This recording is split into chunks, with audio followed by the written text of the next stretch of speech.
Salutare prieteni, acesta este setul de camere 70 mai A510, iar în acest video vă voi arăta cum se instalează pe Peugeot 308. Veți vedea cum se instalează camera din spate și bineînțeles camera din față. Această cameră are funcții de supraveghere în parcare, are GPS integrat, control prin aplicație, filmare la rezoluție 2K HDR, un senzor Stravis 2 de la Sony și bineînțeles înregistrare pe două canale simultane. Alimentarea camerei se face în mod normal prin conectarea acestui adaptor la priza de 12V, dar folosind acest tip de alimentare, practic nu puneți în valoare adevăratele capabilități ale camerei. Folosind modulul de alimentare Mi Drive Up 03 ce se conectează la tabloul electric, camera va funcționa și în modul de supraveghere în parcare. În plus, camera este compatibilă și cu acest modul tot de la 70 mai Mi Drive Up 04, în care se poate insera un SIM de date, se conectează la tabloul electric și cu ajutorul acestui adaptor puteți vedea în orice moment ceea ce se întâmplă în jurul mașinii pe telefon. Evident, nu trebuie să fiți lângă mașină, deoarece folosind SIM-ul de date, camera va transmite ceea ce vede către telefonul vostru pe aplicația 70 mai. Dar despre felul în care se instalează aceste două module voi vorbi într-un video separat, deoarece este puțin mai complicat. În cutia camerei primim stickere adezive, practic pe acestea le vom lipi pe geam sau pe lunetă. Au inclusiv linii de ghidaj pentru a instala cât mai corect camera, două pentru față și două pentru spate, manual de utilizare și instalare în limba engleză, stickere cu bandă dublu adezivă pentru a lipi camerele de aceste folii, camera față, care spre deosebire de modelele vechi are niște grile de ventilație pentru a asigura o răcire bună, ecranul, 4 butoane pentru reglaj și un buton pentru oprire, obiectivul camerei care este reglabil, practic în această poziție pe parbriz poate fi orientată, și aici avem un LED pentru starea de funcționare a camerei, un microfon, mufele laterale pentru conectarea camerei din spate, USB-C pentru alimentare și slotul pentru card. Camera din spate, care și aceasta este reglabilă, poate fi rotită chiar 360 de grade. Suportul pentru camera din față, acesta se prinde pe parbriz, o pârghie din plastic pentru instalare, practic ne va ajuta să tragem cablurile pe după diverse panouri de plastic sau pe după chiedere, cablul pentru camera din spate, alimentatorul dual pentru cameră, practic putem alimenta și un telefon, dar și camera, scoate 5V 2,4 amperi sau pe portul celălalt 5V 1 amper. Și acesta este cablul de alimentare cu mufă USB standard USB-A într-un cap și mufa USB-C care va fi conectată la cameră. Voi începe cu instalarea camerei din spate. Panoul acesta este fixat în 5 cleme ce nu se văd, deci trebuie să tragem de panou pentru a-l scoate.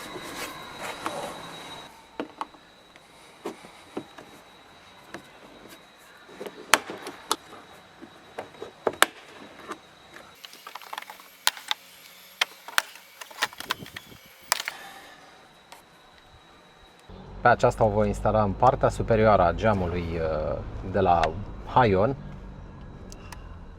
Aici vedeți încă o cameră deja instalată. Este camera de la sistemul DVR dedicat Peugeot 308 pe care l-am instalat în urmă cu câteva săptămâni.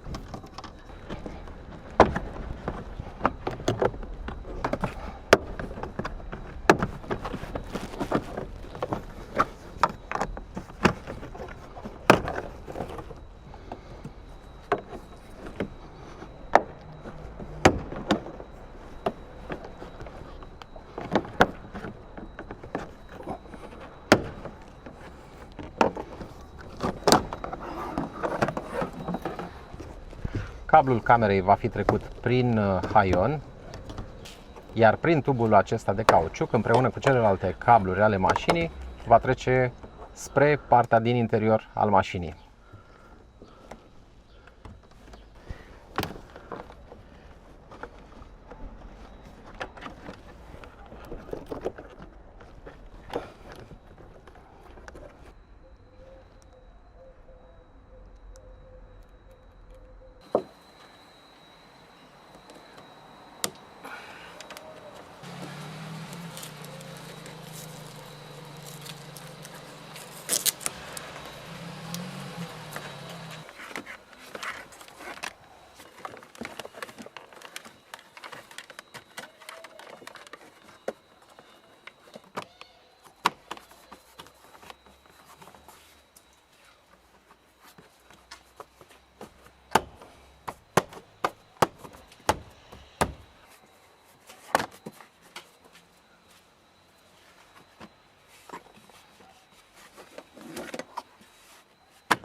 cablul de la camera din spate îl voi duce prin partea de jos a ușilor, deoarece nu este indicat să fie pus în partea de sus, acolo unde sunt airbag-urile.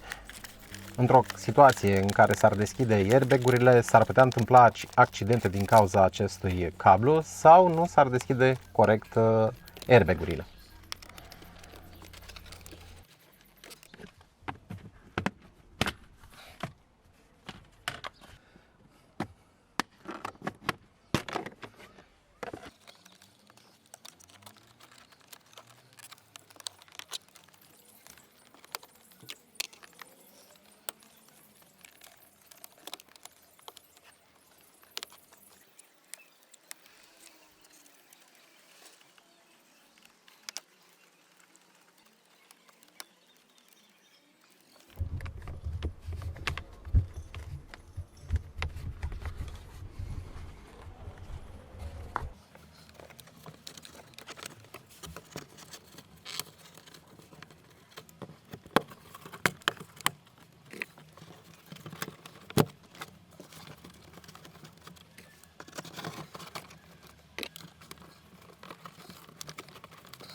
Acum, pentru că am tras cablul de la camera din spate pe aici, pe la parasolar și prin stâlpul din stânga, voi trage și cablul de alimentare. Asta pentru situația în care alimentați la priză sau dacă alimentați prin modulul conectat la tabloul de siguranțe electrice. Evident, și în acel caz, cablul va trebui tras pe aici.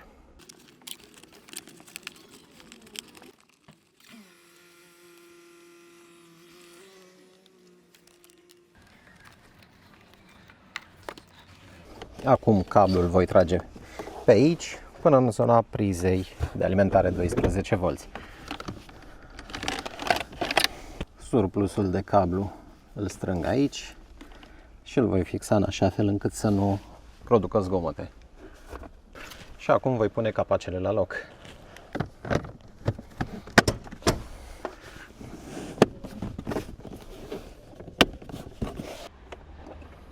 Mufa USB pentru alimentarea camerei va fi conectată aici, în portul marcat cu roșu.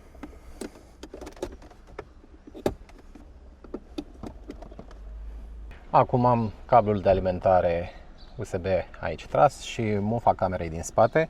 Urmează să instalez suportul camerei. Teoretic ar trebui să instalez mai întâi această folie adezivă, dar eu vreau să instalez camera undeva în această zonă, deoarece în felul acesta va fi cumva mai ascunsă. Dar aici aceste puncte nu îmi permit instalarea, deoarece sunt în relief, iar folia electrostatică nu se va lipi. În consecință, voi fixa suportul cu bandă dublu adezivă direct pe această suprafață a parbrizului care are puncte.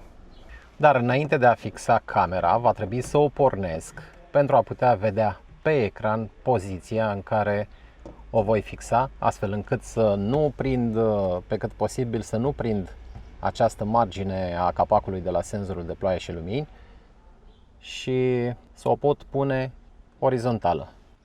Acum voi introduce cardul de memorie în slotul de la cameră. Conectez mufa de alimentare și voi pune contactul, pentru că alimentarea prizei de 12V se face prin contactul pus. După alimentare, camera pornește. Va fi necesară selectarea limbii. Meniul este disponibil în câteva limbi.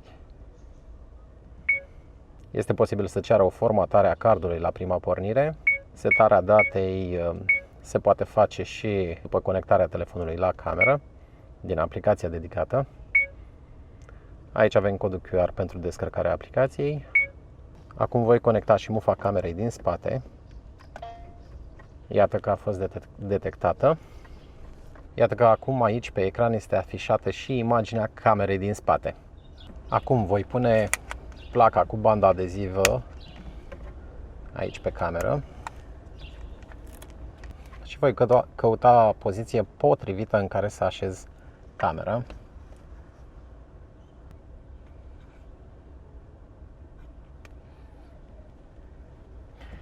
Am desfăcut suportul lămpii de plafon pentru a putea așeza cablurile aici în spate, astfel încât să nu rămână cablu pe exterior. După ce le-am aranjat, pun suportul la loc. Pentru a ne conecta cu telefonul la cameră, folosim aplicația 70 mai. Eu deja am câteva camere introduse aici. Pun adaugă. Merg în setări. Sistem, Wi-Fi hotspot, on. Iată că deja camera este disponibilă inclusiv în aplicație 70 mai A510 95B1.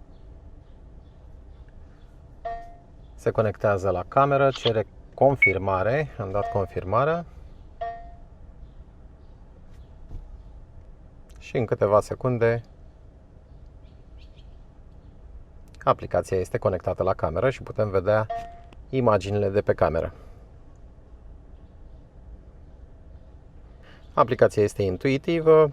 Aici avem posibilitatea să oprim sau să pornim microfonul, să schimbăm imaginea camerei, față-spate. De asemenea, putem face setările pentru cameră, video format high compression sau low compression.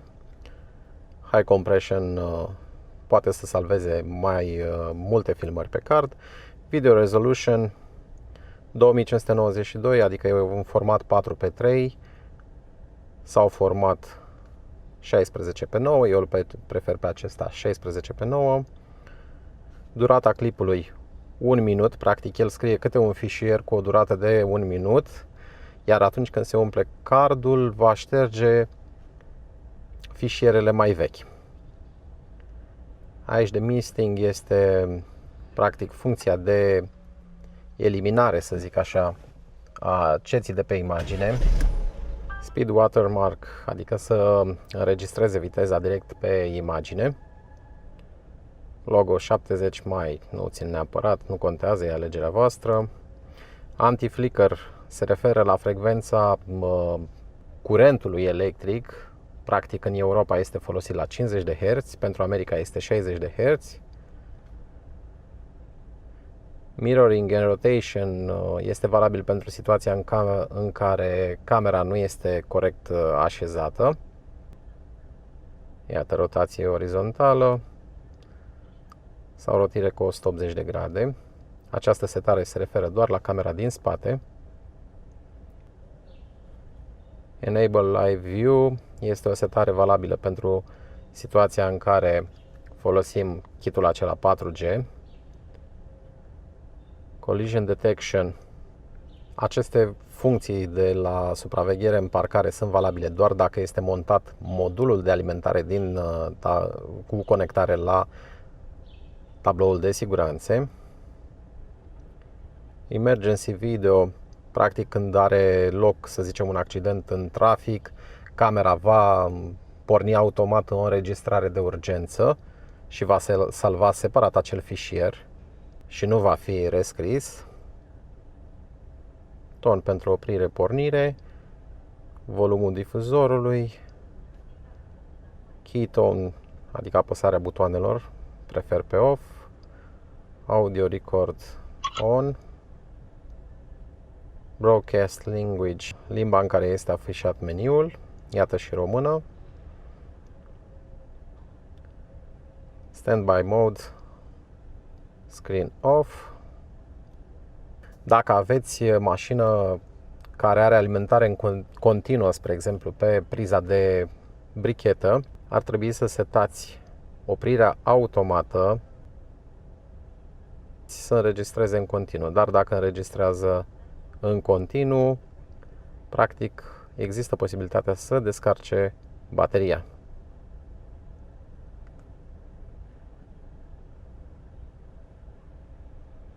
Aici sincronizez ora camerei, setări pentru hotspotul camerei, unitatea pentru viteză,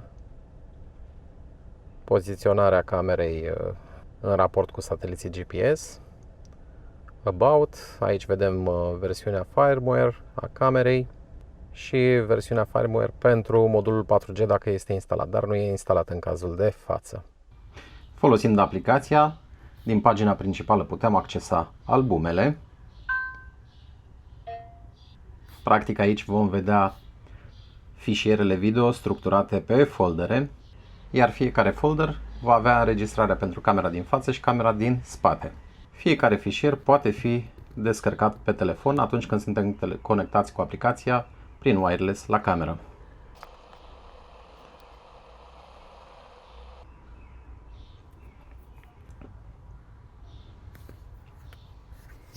În descrierea clipului vă voi lăsa fișierele brute de filmare atât pentru camera față cât și pentru camera spate. Voi încerca să vă las fișiere cu filmare pe timp de zi, dar și pe timp de noapte. Țineți cont de faptul că mașina mea are folie pe geamurile din spate, iar performanțele camerei din spate vor fi afectate în special pe timp de noapte din cauza acelei folii care obturează cumva lumina ce intră în mașină. Ei bine, prieteni, aceasta este metoda de instalare a camerei din spate, dar și a camerei principale 70 mai A510. Bineînțeles, aceasta este versiunea cu o alimentare de la priza brichetei. În curând va urma un clip în care voi arăta cum se conectează la tabloul de siguranțe modulul de alimentare, acel hardwire kit AP03 sau AP04 și cum funcționează camera dacă o alimentăm cu un astfel de kit. Dacă acest video v-a fost util, nu uitați să apăsați butonul like, subscribe și până data viitoare să auzim numai de bine!